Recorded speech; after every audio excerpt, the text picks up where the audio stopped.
بسم الله والصلاة والسلام على رسول الله وعلى آله وصحبه ومن والاه. نوين التعلم والتعليم والنفع والانتفاع والتذكر والتذكير والإفادة والاستفادة والحث على التمسك بكتاب الله وسنة رسوله صلى الله عليه وسلم والدعاء إلى الهدى والدلالة على الخير ابتغاء وجه الله تعالى ومرضاته وقربه وثوابه سبحانه وتعالى وما علمه الله من صالح النيات. نسأل الله أن يجعلنا من العلماء العاملين الفائزين بعلم اليقين وعين اليقين وحق اليقين ويرزقنا كمال المتابعة لسيد المرسلين. Bismillah. So we have now reached that verse number 20, and Allah subhanahu wa ta'ala that says in verse 20, وَجَاءَ مِنْ أَقْصَى الْمَدِينَةِ رَجُلٌ يَسْعَى قَالَ يَا قَوْمِ اتَّبِعُوا الْمُرْسَلِينَ. That then from the furthest part of the city, the outskirts, a man came running. He said, my people, follow the messengers. And so that, keep in mind up until now, that the two messengers that came to the people of the Qarya, of the city, they disbelieved in them, that a third was sent, and that the last two verses that we took in verse 18 and verse 19, they switched their tactic. They were trying to now find a pretext whereby which that they could get rid of them, and they threatened them with violence. And then they respond to them by saying that in reality is that this evil omen, you've brought it on your own self because of your disbelief and the way that you've chosen to respond to the truth that it is that we've brought. And so now that there is another person that has entered into the story, Allah Ta'ala that speaks of him, that in indefinite, a rajul, a man, that comes from the furthest part of the city running. And so if you can think about what is taking place now, and as that these three apostles or these three messengers, is that they're being threatened, they are on the verge of being punished, then this person who hears about this, that's described as being from the outskirts of the city, that comes into the scene, and he comes running. So you could just imagine this scenario. And generally speaking, the scholars say is that this rajul, although it's left in the indefinite, and some say one of the rhetorical purposes of it being indefinite is to exalt the stature of this man, as we'll see that he indeed is someone special. But many of them identify with someone by the name of Habib al-Najjar. And that those who say that it's Habib al-Najjar say that he was worshipping Allah subhanahu wa ta'ala in seclusion when the news of the message bearers came, and then he let people know that he was a believer. And there is a hadith, and there's different narrations that talk about the foremost, this sabq among people, and that they are three. An additional trait of these people who were described as being the foremost is that they didn't disbelieve in Allah for the blinking of an eye. And the first is the great companion of the Prophet, Sayyidina Ali bin Abi Talib, and then that the believer from the people of Pharaoh, and of course the companion of Ya Sin. And so that in another interpretation it says that this individual, Habib al-Najjar, that followed the two message bearers after they healed his son. And so there is a story, and it's a long story that Imam al-Baghawi that mentions in his tafsir. We're not going to quote the whole story because it's long, but very briefly, that he says here, قال العلماء, that the scholars said, is that in relation to that they said that Isa had sent that two of his apostles, and this is according to this position, that was his apostles, to the city of Antioch. And when they got close to the city, they saw an older man who was tending his sheep. And in the narration it says it's Habib al-Najjar, and known as Sahib Ya Sin. فَسَلَّمَ عَلَيْهِ, they greeted him. And then he said to them that, who are you two? And they said that we are the two message bearers of Jesus, is that we are his apostles, and that we are calling you that from the worshipping of idols to the worshipping of the All-Merciful. And then Habib al-Najjar says, is that, do you have some type of sign? And they said, yes, is that we heal the sick, and that cure lepers, and we cure the blind from the power of Allah subhanahu wa ta'ala. So is that he says to them that I have a son who's been sick for years. And they said that let us go see him. So that he takes him to his home, and that they wipe over his son, and that he was healed instantly. And that some say that they were actually healed quite a few people in this village that they went to. And then after this is that they eventually go to the king of that particular area. But this first part is the part that relates to Habib al-Najjar. And that when he saw this is what happened, is that of course that he's going to believe in them. And so that whatever the case was, whether this was the truth or whether he was already worshipping God in seclusion and then that announced his faith, is that he heard that these messengers were being persecuted. And so he comes from the outskirts of the city, and he's doing his best to help.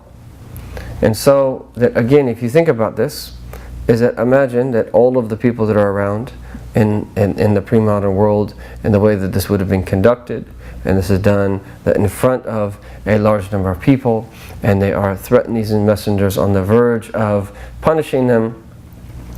And then this man comes that right into the middle of this scene.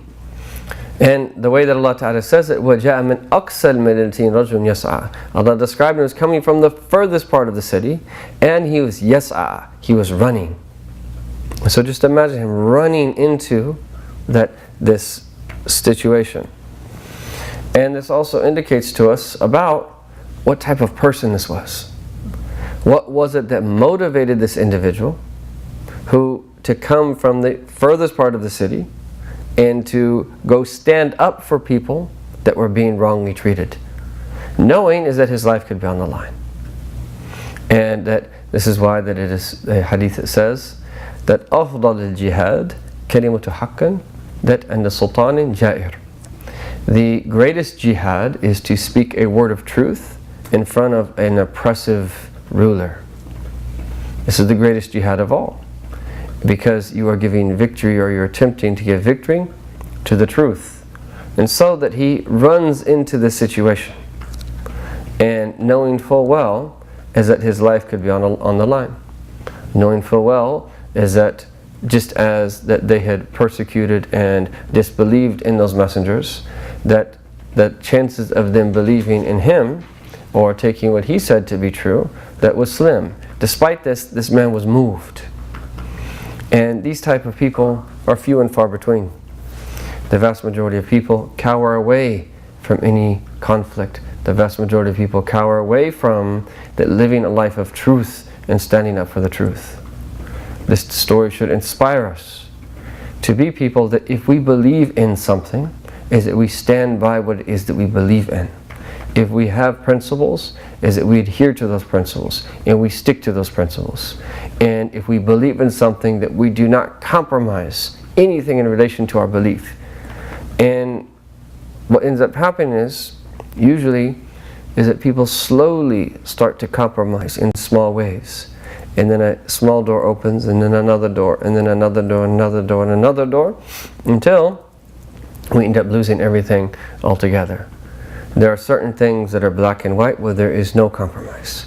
And we should be willing to bear some type of harm to our physical body or to our wealth or something else that pertains to us, because we want to stand up for those particular principles. And the vast majority of people in the world respect people, especially in this society, that stand up for their principles. The vast majority of people are like this, even if they disagree with what it is that they're standing up against or standing up for. But they'll respect them. And this is something that a Muslim should know very well, that despite everything that is happening, despite everything that is being said about Islam and Muslims, despite the bad reputation that many Muslims have gotten because of a number of reasons, one of the greatest being is that Muslims themselves making catastrophic mistakes. is that still we have to be people of principle and stand up for truth. And we hope that Allah Ta'ala will give us tawfiq, that if we are in a situation where something needs to be said, that we will say it. If we are in a situation where someone needs to be defended, that we will defend that person.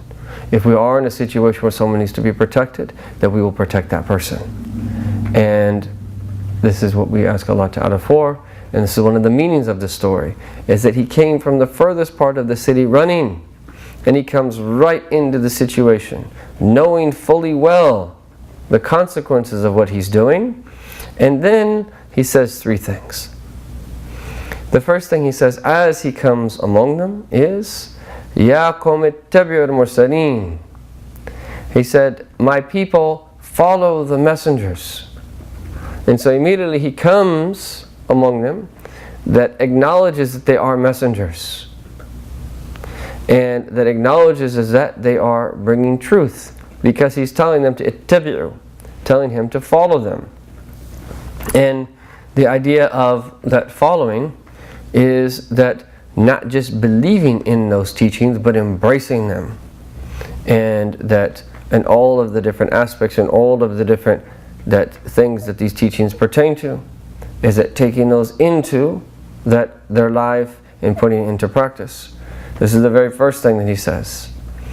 And then that, of course, is that the people might be wondering, who is this person that has just come from the edge of the city? And so that the next thing he has to say is to give a reason that why is that he thinks that they should follow him. So he's trying to remind them, the first thing he wants to make his message clear is that by saying follow the messengers, he's also saying that what you're doing is wrong. These are people that need to be followed. These are people that if you follow them, that will open up the doors of goodness for you.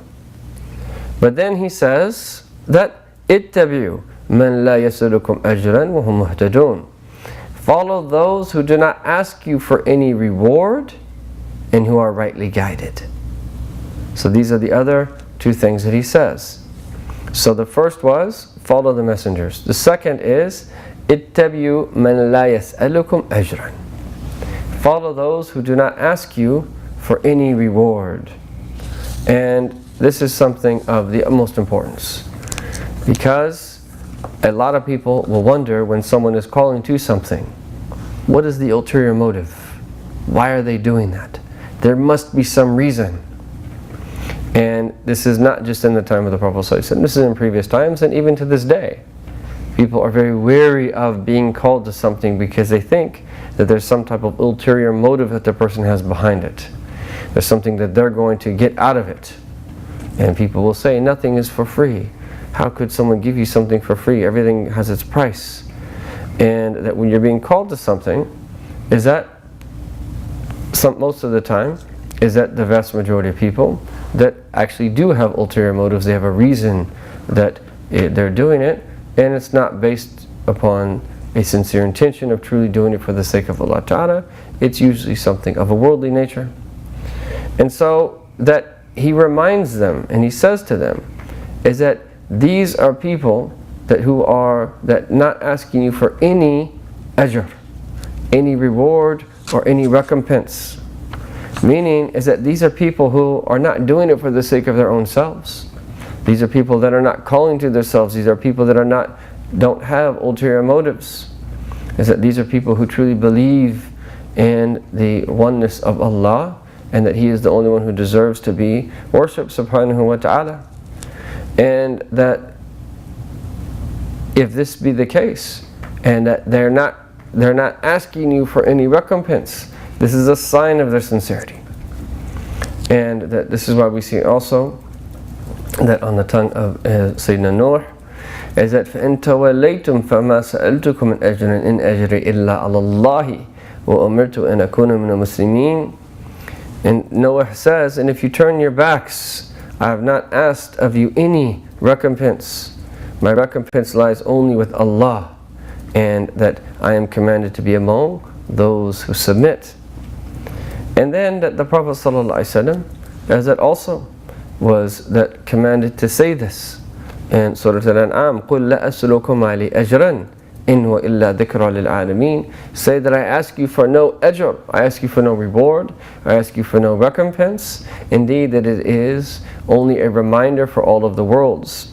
And then in Surah Ash-Shu'ara, that in 5 different places in that surah, Allah Ta'ala says, وَمَا أَسْأَلُكُمْ عَلَيْهِ مِنْ أَجْرٍ, that I ask you for no recompense. In ajra illa ala rabbil alameen, my recompense, my reward is that comes from the Lord of the worlds, subhanahu wa ta'ala. And so this is really of the utmost importance. And this is something that our teachers emphasized time and time again. And how the importance of when we do things for the deen is that we do them for the sake of Allah tabarak wa ta'ala. We should have no ulterior motives. And an ulterior motive, what it means by that is it something that relates to our own nafs, something that relates to our own desires. If you have desires that aren't necessarily wrong, as long as you are channeling them in a way that is legal according to the Sharia. So there's nothing wrong with gratifying your desires in a way that the Sharia has permitted it. But the key is to not do that when it comes to the deen. Is that the deen is not there for us to make money. And anyone that is using the deen to make money, that person should stop. And again, there's nothing wrong with making money. Go get a job, start a business, do something and make a lot of money. But don't do it with deen. The deen is not here to make money from. The deen is here that for us to learn, to embrace, and to draw near to Allah Jalla Jalaluhu.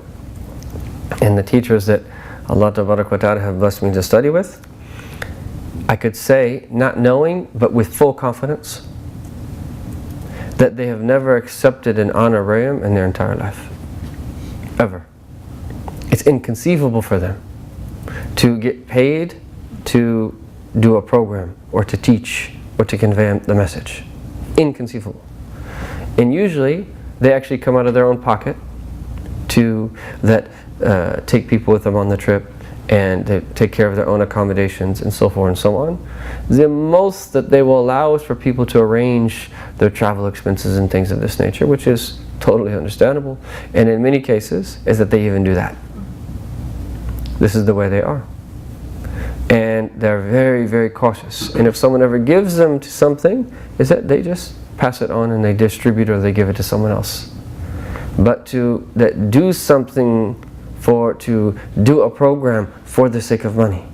And this is something that someone told me recently, that this is getting out of control with people that speaking publicly and conveying the deen and demanding very high honorariums and sometimes even percentages for fundraisers that they speak for. And it was kind of hard for me to believe that this is actually even happening. And the deen is not there to be made money off of. We should try to make these teachings as accessible as possible. If you have to charge to cover costs, okay, that's understandable. But once you open up that door to charge for even future things that you're going to do, you have to be careful. Because then what ends up happening is that you start alienating people that oftentimes need those programs the most. And yes, we live in a difficult time where, what do you do then if you don't charge? Where's the money going to come from? Is that we need to do 2 things. Deal with the situation that we're in and make the best of it, but then also find other ways. Why can't we be creative moving forward where we find other ways of making scholarships, ways of creating endowments and so forth and so on, so that we don't have to be trapped in the same that cycle that we always find ourselves in. And at least let's start thinking about this. At least let's not feel comfortable in it is that we're doing. Because the ideal is that we want to be able to share the beauty of these teachings with anyone and everyone, wherever they might be on the face of this earth. And anything that gets in the way of that, we should reject and move out of the way. And that we should be willing to sacrifice so that more people can have access to the truth of La ilaha illallah Muhammadur Rasulullah. So that this is really one of the marks of prophethood, is that they don't ask anything from people. All they want is to share the teachings so that people can then follow. And that likewise those that are representing the deen, those that are teaching the deen, those that are learning the deen, those that are serving the deen, is that this principle has to be at the forefront of our minds. Is that we do this solely for the sake of Allah Ta'ala. Yes, you have needs, but those needs, you should see it as something that's absolutely just needs to be taken care of. Once you open up the door for that saving and acquiring large sums, and then thinking about all the things that you need to do with that money in the future and so forth and so on, is that it's a very, very slippery slope when we open up that door for ourselves when it comes to the deen. And then in the end, what ends up happening is that you lose your ability to truly influence the people who need it the most. So you think that you're helping yourself by doing that, but you are compromising the most important thing about you, which is your own integrity, which if you don't have that, is that how are you really truly going to impact people? How are you truly going to impact people? We do not want to be from the people that are calling to Allah with our tongues and that calling to the fire with our hearts in our reality, the reality of our state. Is that we want to call to Allah Ta'ala with our tongue and with our state, and may Allah Ta'ala forgive us for all of our shortcomings, and that may Allah Ta'ala forgive us for all of the people that we actually push away from the deen because of how we are. And that is something very sorrowful to really think about, and scary at the same time. How many people we pushed away from the deen because of how we are, because of our lack of character, because of our lack of living up to the reality of this deen. And that we always like to focus on the people that we've helped. But what about the people that we've pushed away? What about the people we've been unable to reach because of how we are? This should scare us, and we should fear being taken into account from it. And that this monetary dimension is one of those things. Once that seeps into the heart of someone, and once they start using the religion that to earn money, it becomes a very slippery slope. And that, again, this is a larger issue that also needs to be discussed. It doesn't mean that we force our imams and our community leaders and our religious leaders into poverty and to live so simply that they have no room to have any flexibility in life. That's not what I'm referring to at all. I'm talking about the level of the intention and the level of detachment and of how we approach the deen. Our focus should be on conveying the message, and then everything else will work out, and we let other people think about those things. So this is the very first thing that he mentions, is that follow those who do not ask you for any reward, which is a sign that they're sincere. They have no ulterior motives. They're being persecuted anyway. وَهُمْ مُهْتَدُونَ, and they are rightly guided. In other words, is that if you look at their behavior, is that their behavior is formidable. They have good character. They're upon the straight path. Look at the way they deal with people. Look at their traits. Look at their worship, and so forth and so on. In other words, is that the way, whatever it is that we're calling to, has to be reflected in what it is that we're doing in our life. We have to live those realities. وَهُمْ مُهْتَدُونَ, they are rightly guided. That these are people that if you just look at them and follow them and observe them, is that you will find is that they're practicing what they preach and living the realities of what they're calling to. And then that Allah Ta'ala says, وَمَا لِيَ لَعَبُدُ الَّذِي فَطَرَنِي وَإِلَيْهِ تُرْجَعُونَ, why should I not worship the one who created me, and to whom you will be returned?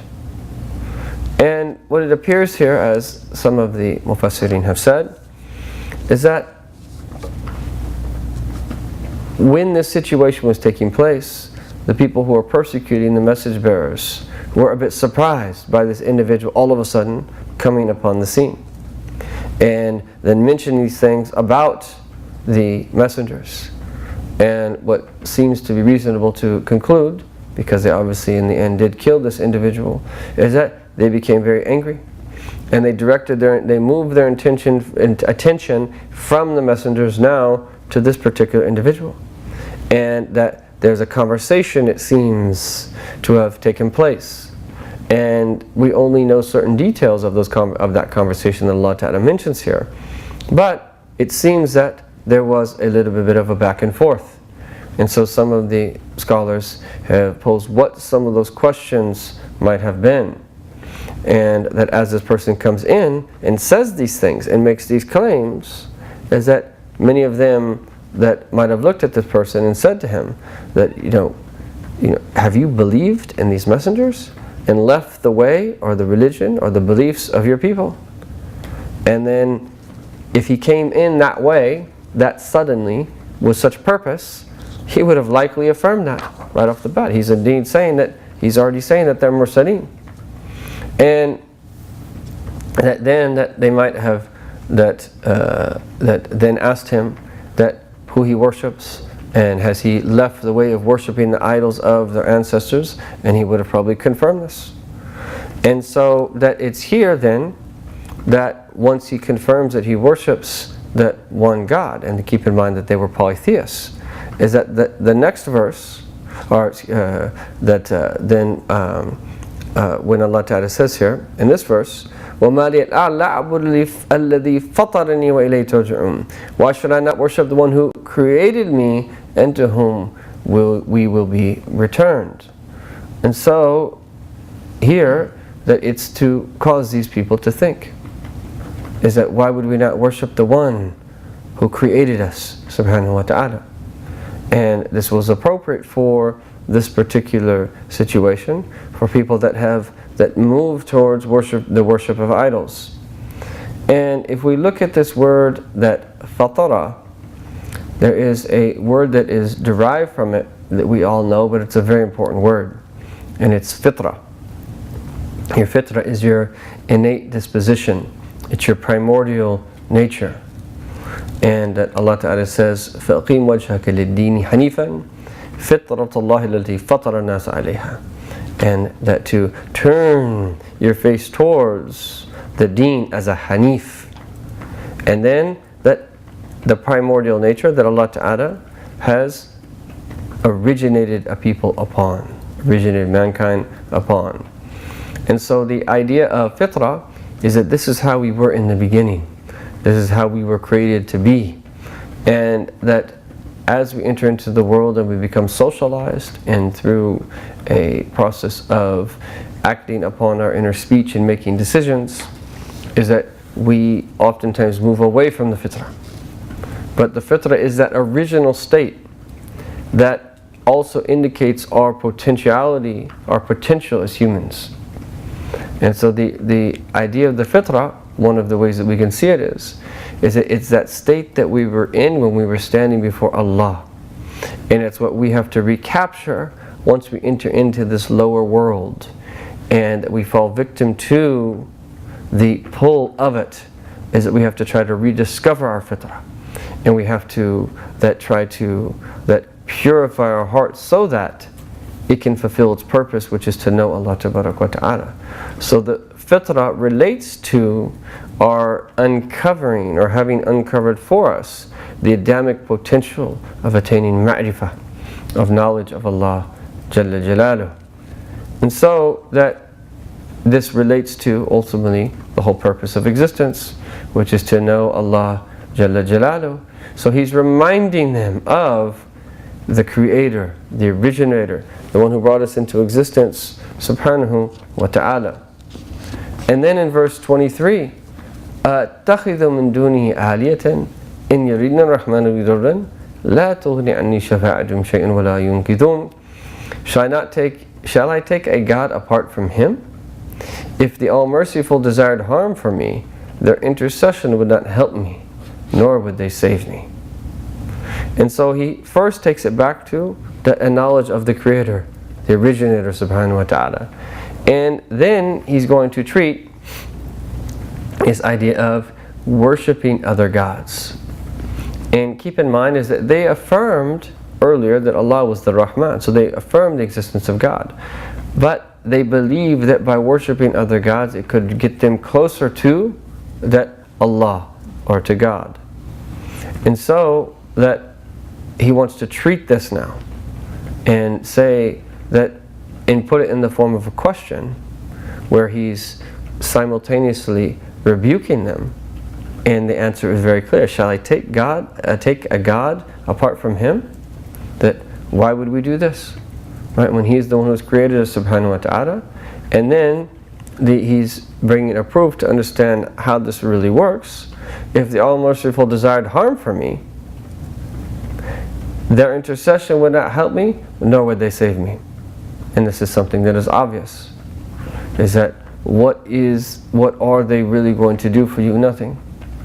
And that He is reminding them of this. Now, when we hear these stories about polytheists and people worshipping other than Allah Jalla Jalaluhu, it is important for us to always remember that there's other types of shirk in our time that are very subtle. And the days of people that worshipping idols the way that it was done previously is that less common now than it was before, although this still does happen. This still does happen. But it's less common than it was previously. But there's other types of idols that people have set up for themselves. And one of the greatest is their own hawa, their own desires. And everyone will follow something. Everyone will follow something. And whatever that something is that allows us to make the decisions that it is that we make, essentially is what we worship as human beings. We are going to have something as a foundation for what it is that we do. And if every decision that we make is based upon what feels good, or what we want to do, or whatever thought comes to our mind, or whatever desire comes to that ourself, then in a sense that we are worshipping that our desire. That there's another type of shirk, and it is the shirk of the aql, is that if we set up a belief system for ourselves whereby which is that we absolutely must understand everything through the intellect, and make the intellect the measure whereby which we understand everything.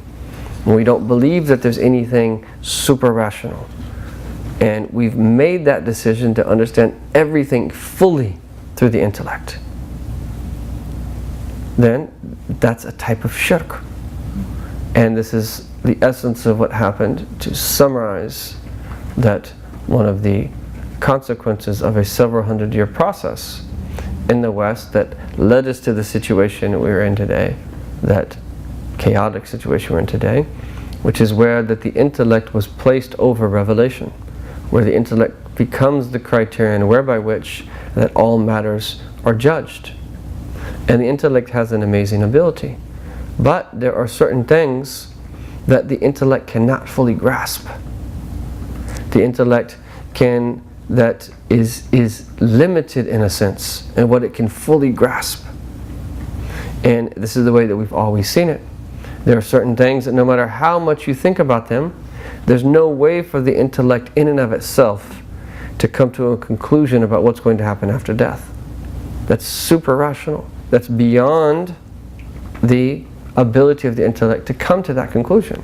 So that if we say that because my intellect cannot come to the conclusion about what's going to happen in the afterworld, I'm not going to believe in it, that is your decision. And you have accepted that way of thinking. But in a sense, that it is a subtle type of shirk, because is that if it prevents you from that accepting prophetic truth, from accepting things that are of a super rational nature, is that because of what you've set up for yourself, in a sense that it's a type of worship of the intellect by putting it in a place that it actually shouldn't be. The intellect has a very lofty station. I don't want to sound like I am that in any way that knocking the intellect. No, it is a very lofty station.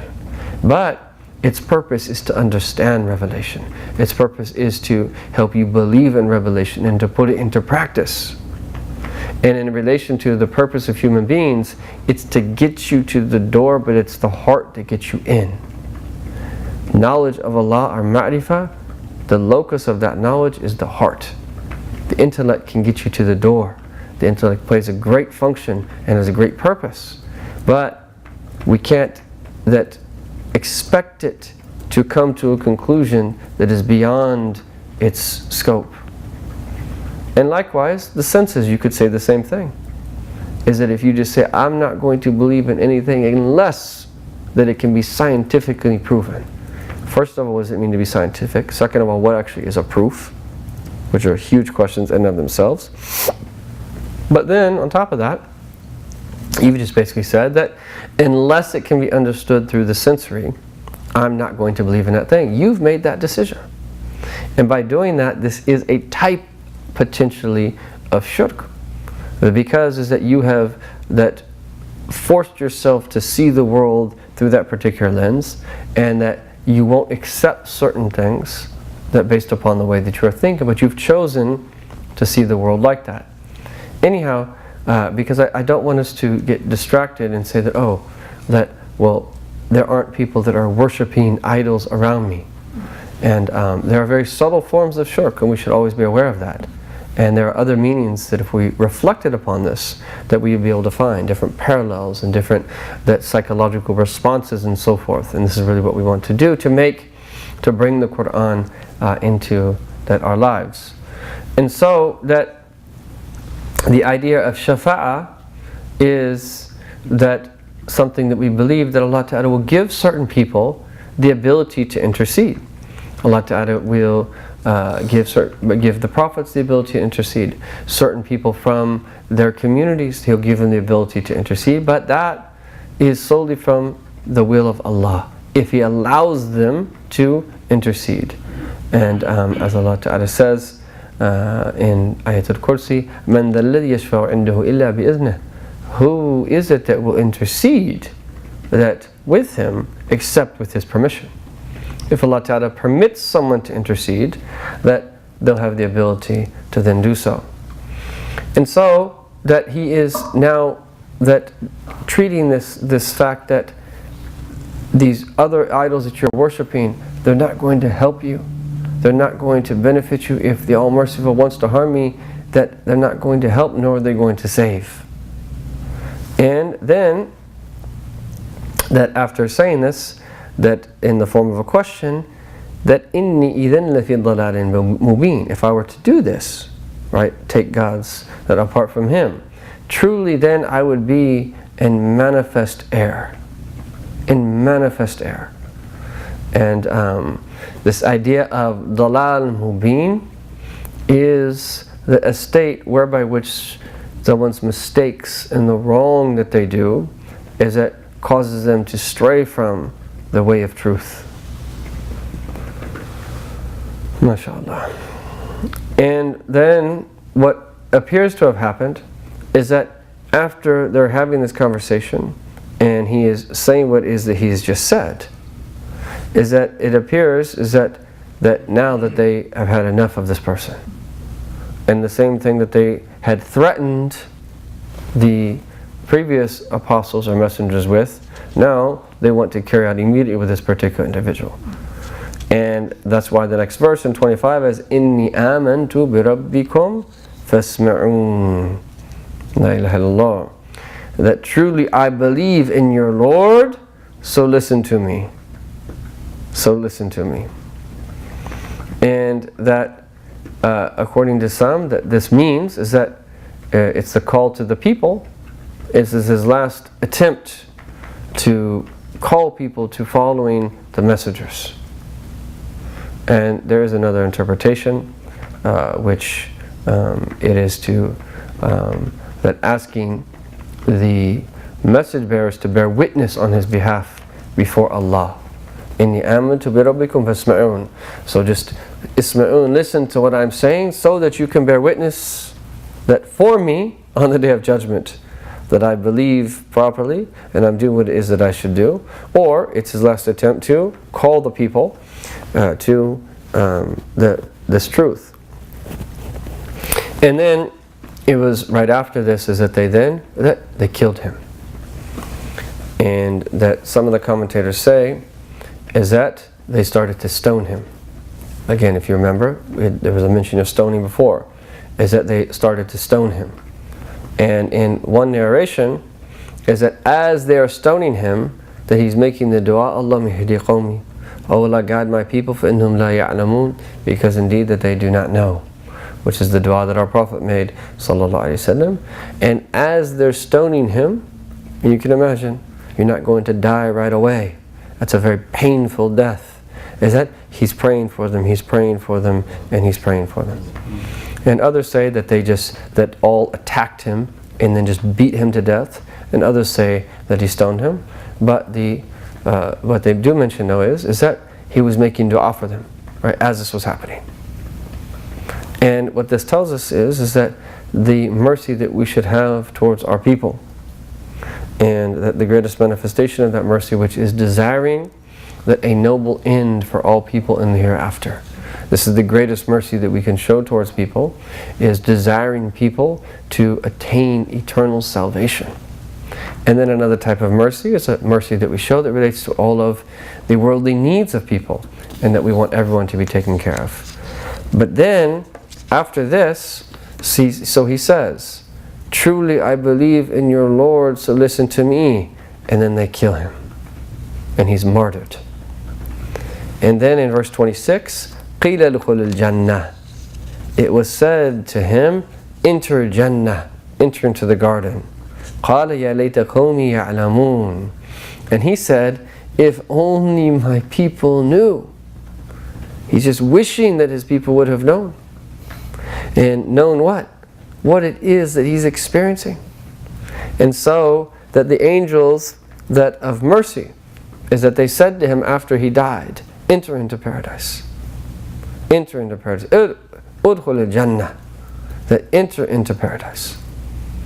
And that as he starts to experience the bliss which starts just as you die, from standing up for the truth, and that calling people to the truth and dying for the sake of Allah subhanahu wa ta'ala, is that he just wishes is that his people that knew. And look at the beauty of this is that he's experiencing this bliss, and these are people that did this to him already, but still he's wishing that they knew, even after he passes. As he's experiencing the bliss, he still wants his people, his qawm, to know. Where are we from that? To what degree do we want our qawm? We have to see the people that are living here with us, wherever it is that we are. We are living in the United States of America. These are our people. All of them are our people. Whether they are black, white, somewhere in between, whether they have been here for generations, or whether they are newly arrived, whether they speak English that perfectly, or whether they speak with an accent. People that are here in this land are our qawm. These are our people. And we have to see them as our people. And we have to have mercy for our people. If we don't have mercy in our hearts towards our people, how can we ever expect them to accept anything is that we say? How? If we don't have the right state of heart, is that we want to be a mercy for our people. And we should have a deep concern for our people. Not just a surface level concern, a deep concern that motivates us to work day in and day out. And when I say work, don't think that that means that it has to be in that something that you do directly as a form of service of the deen. When I say working day in and day out, it's living these truths, working on yourself. When I say working day in and day out, it's living those truths that at home with your family, so that they become inculcated in them. Living these truths as we interact with people on a daily basis. All of us are interacting with people, whether it's cyber communication or whether it's in person. Is that let's remember our duty as Muslims in every single interaction. Let's remember the traits of heart that we are supposed to have, so that we can be from these people that are committed to sharing the greatest beauty with our people. And so that it was said unto him, enter the garden. He said, if only my people knew. بِمَا غَفَرَ لِي رَبِّي وَجَعَلَنِي مِنَ الْمُكْرَمِينَ. How my Lord has forgiven me and placed me among the highly honored. Allahu Akbar. That he attained the forgiveness of Allah Jalla Jalalu, and is that he also was from the Mukrameen. And anyone that Allah Tabaraka wa Ta'ala would that honor and to show His generosity to, again, you can only imagine what would be the state of that particular individual. And this is why that we have a hadith in Al-Bukhari and Muslim that states, قال رسول الله صلى الله عليه وسلم ما أحد يدخل الجنة يحب أن يرجع إلى الدنيا وإن له ما في الأرض من شيء غير الشهيد. Is that no one after entering into paradise will that want to come back to the world, and that وَإِنَّ لَهُ مَا فِي الْأَرْضِ مِنْ شَيْءٍ غَيْرُ الشَّهِيدِ, other than the martyr. فَإِنَّهُ يَتَمَنَّ أَنْ يَرْجِعْ فَيُقْتَلَ عَشْرَ مَرَّاتٍ, is that the one who dies for Allah's sake will wish to come back and to die 10 times. لِمَا يَرَى مِنَ الْكَرَامَةِ, because of what he sees of how he is honored when he returns to Allah. And again, when we speak of that martyrdom, we speak of true martyrdom. We're not speaking of people who that are doing things that thinking by that their life being taken, that they're somehow going to attain what the Prophet is referring to. The means has to be justified and the ends has to be justified. And unfortunately, as our teachers have said, is that you have people when they that understand a meaning of martyrdom, it's convoluted, and that they are seeking paradise by actions that could potentially take them to hell. Nasallallahu ta'ala as-salam wa al-afiyah. What we mean by martyrdom is the true martyr. In every civilization, in every society, they honor people that stand up and die for their principles. And this is what we're referring to when we talk about this type of martyrdom, is that people that are standing up for truth, and the people that are living with the highest morals and the highest values, and as a result they sacrifice their lives for it. And anything that is not worth dying for is definitely not worth living for, as MLK Jr. said, is that we should that live for something that is of meaning, and we should be willing to sacrifice the greatest thing of all for that. And so is that he attained forgiveness and of Allah subhanahu wa ta'ala, and is that Allah ta'ala that honored him to that be from those who are from the Mukrameen, that they're going to receive the special bounty of Allah Jalla Jalalu. And again, as it for this act that he did, may Allah ta'ala bless us to be inspired by these stories of the Quran. May these realities that come into our hearts, Ya Rabbil Alameen, when we put them into practice, and that may Allah ta'ala that bring our hearts to life with His remembrance, and to bless us to be living examples to the extent possible, as much as we could follow the Prophet in this, and so far as he was a Quran walking, may Allah ta'ala bless us to implement that, and to bless that to be our reality, that to the highest degree, bi'idhnillahi ta'ala. May Allah ta'ala bless us in these nights and in these days, and to forgive all of our sins, and to have mercy upon us and upon our communities, and to that give us tawfiq in all of our different affairs.